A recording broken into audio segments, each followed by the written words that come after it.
action. Hello, I want to walk you through our new LED color changing crystals from Caverns Deep. These are found in Encounter 13, the Crystal Cavern.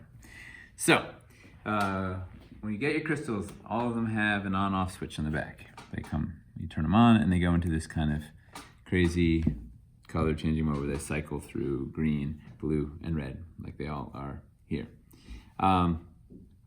Once they're all on, you can use our included remote control to change the colors. So if you hit any of these solid colors, it'll change to that color. So aim at the crystals. Oh, I should turn this one off so not to confuse people. Whoops. Oh yes, we have a flickery guy. Oh, we wanted to show this off. Oh, good. All right, so you can do any of the solid colors. Oh, this is a pretty example. I'll show you. This is what happens when your battery dies. We'll get back to that guy in a second. All right. So you change your color, choose whatever color you want. Aim at the sensor is inside, it's under clear area, so kind of aim generally at the clear area on all the crystals. You should be able to get all of your crystals to change, hopefully at the same time if you blast them. This is directional, so you have to aim at them and try and hit all the sort of, imagine a cone of, like a cone of cold, like right, blasting all of them and trying to get through the clear areas. We also have a couple of variable settings here, these ones. So strobe is my favorite. That gives us like kind of little pulsing teal effect. Ooh, this is a perfect example also of the dead batteries. We'll get to those in a second. So a couple of things happen when the batteries die and they start misbehaving, and that has been people. So I was hoping I could find some dead batteries and they're just popping up right here, so it's great. So that's the cool pulsing strobe effect. The fade effect, which is the second button, fade there, does slowly goes through the rainbow of colors, like our chromatic orb from Castle Builder System.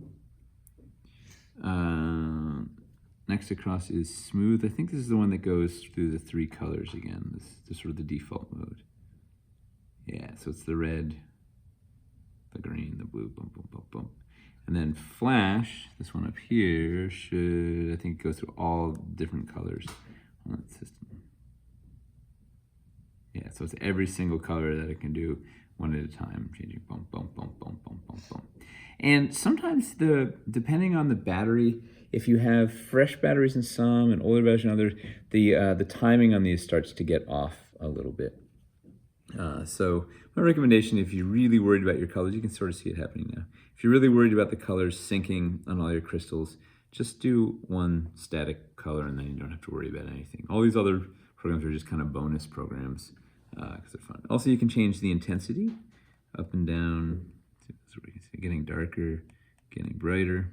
This is intensity up and down. And this is supposed to be white light, but it's not very white at all.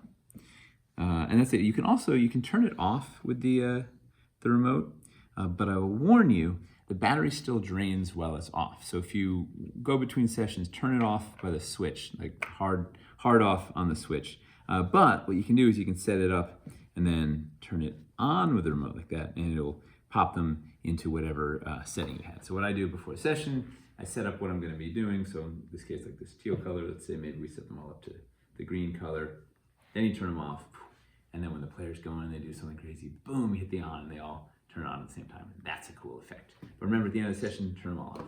So also, this piece, the alcove piece, has two switches on the back just to keep you on your toes. I totally baffled my son Grayson. He's like, "Daddy, I turned it off, but it wouldn't turn off." So one of the switches, this one over here, is for the crystals, and this one over here is for the sockets on the front. So this is a modular LED socket. So you turn that on and off with this on and off. This other one is this. So if that's confusing you, or at least my 7-year-old. And finally, if your batteries get low, these things start to go a little bonkers, right? So that means they'll stop responding to commands, or they'll just sort of switch back into default mode. You'll have them on one thing. Oh yeah, it's like on strobe, and it just keeps going back to default, and that gets really frustrating. And then when it gets even lower on battery, it just goes into this weird quivering, flickering red effect. Is this guy doing it? Yeah, it's the guy starting to do it. It does that, and it starts going just faster and faster and quivering. So that means time to change the batteries. The batteries on the bigger pieces, they deplete pretty quickly, a few hours of continuous use. Even though there are double batteries in there, let's see if I have this one open, I think. They go quickly. And here's another tip. You can, I took 3 of the screws out, this 4th one. So this one has separate batteries for this and for this. There's double batteries in there, but change them both if you can change them. And sometimes this battery clip the connection gets a little soft. So if it is, just push it down so it's really tight. So pushing really tight on those batteries, and it should work wonders for you. Woo. Yeah, and those are definitely dead. Oh, no. No, for now. They'll probably quiver in a sec. All right, and that's it. That should get you on your way to doing all sorts of weird, crystal, arcane magic and wowing your players. Thanks for watching.